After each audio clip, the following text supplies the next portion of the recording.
ভাই তোমার কাছে গরু আছে? সাহেব ব্যাপারী বলছে হ্যাঁ আছে। তখন সাহেব ব্যাপারী বলছে কোন জায়গা? তো মস্তান।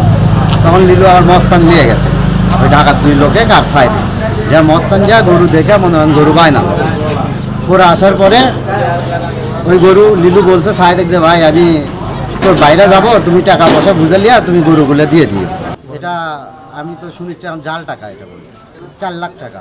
ওনারা 7টার সময় আসতে সেই আশায় আসছে রাতের 9টার সময়। রাতের 9টার সময় আসে বলছে যে বাবা আমাদের গরুগুলি একটু মহাস্থান পৌঁছে দেওয়া লাগবে, আপনাদের টাকা মহাস্থান নেওয়া লাগবে, গরুগুলো পৌঁছে দিয়ে মহাস্থান থেকে নেওয়া লাগবে। আমরা গরুগুলো একটা গাড়ি ধরে টাকা পৌঁছে দিই মহাস্থান দেখে, ওখানে যে কার গাড়ি থেকে একবার টাকা বার করে দেয় আমাদের ছোটো ভাই সেখানকার সাহেব কষার হাতে। টাকাগুলো সিল ছাপর ব্যাংকের দেখে ওনারা টাকা গণে নেয়। ডাচ বাংলা ব্যাংকের সিল দেখে ওনারা টাকা আর গণে নেয়। আমার ছোট ভাই যখন টাকা দেয় তখন টাকা বন্টন করার সময় বোঝা গেছে যে জাল টাকা। আমার ফোন দিয়ে করছে ভাই এগুলো তো ভেজাল হচ্ছে, এগুলো তো জাল। আমি কোন করছে ভাই দেখো তো খোঁজ লাও তো ওই লোক কুটি। তখন ওই টাকার লোক রিং দিচ্ছে ভাই আপনি কোন জায়গায়? তখন করছে যে ভাই আমি 7 মাথা। আমি ভাই এগুলো আপনি জাল দিয়েছেন।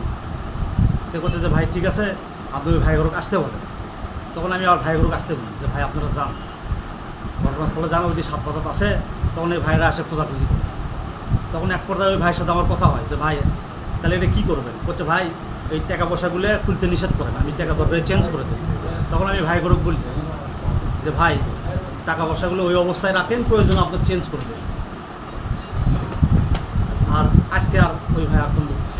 ভাই কিছু পাইকার আসছে আমার কাছে, তো তারা গরু কিনছে, গরু বিক্রি করছে, কিন্তু তাদের টাকা যেটা দিছে সেটা নাকি জাল। তা আমার যেহেতু আজকে মেয়র সাহেব দায়িত্ব হস্তান্তর করলেন, যেহেতু অপসারণ হয়েছে এর কারণে, ওখানে ডিডিএলজি মহোদয় ছিলেন, উনি দায়িত্ব নিলেন, যার কারণে আমি সময়টা দিতে পারিনি। সেই থেকে ওনারা বসেই ছিল। আমি আবার খাওয়া দাওয়া করে এখানে আসলাম। এখানে এসে টাকাটায় যে টাকা, এই টাকাগুলো সবই জাল।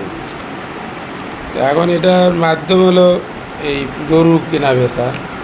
যারা বিক্রি করছে তাদেরকে যে টাকা দিছে ব্যক্তির বাড়ি হলো ঢাকা, এখানে ওখানে 4 লক্ষ টাকা। এটা হলো 4 লক্ষ টাকা 8টা বান্ডিল। এই হলো 4 লক্ষ টাকা। এই ব্যাঙ্কগুলো একেবারে ডাচ বাংলা ব্যাংক লেখা আছে, ঢাকা মিরপুর শাখার টাকা। এখানে সিগনেচার সব আছে। এখন মাধ্যম হলো আমাদের ওয়ার্ডের যে আমার ছোটো ভাই, নাম হলো কী বলে নীলু। এখন ওনারা যেহেতু আসছে সেজন্য আমি নীলুক ডাকলাম যে ভাই তোমার মাধ্যমে নিয়েছে, তুমি আসো। তখন এই যে আসার কারণে যে নিয়ে বসছি। এখন নীলু তো নিজের হাতে টাকা দেয়নি, বলতেছে আমি দিইনি, আমি যার মাধ্যমে যাই গরু নিছে সে এসে টাকা দিছে। ও ছিল সেই সময় বাইরে, লিলু ছিল বাইরে। এখন যেহেতু লিলুর মাধ্যমে লেনদেন হচ্ছে, সেক্ষেত্রে লিলুকেই আমরা ডাকছি।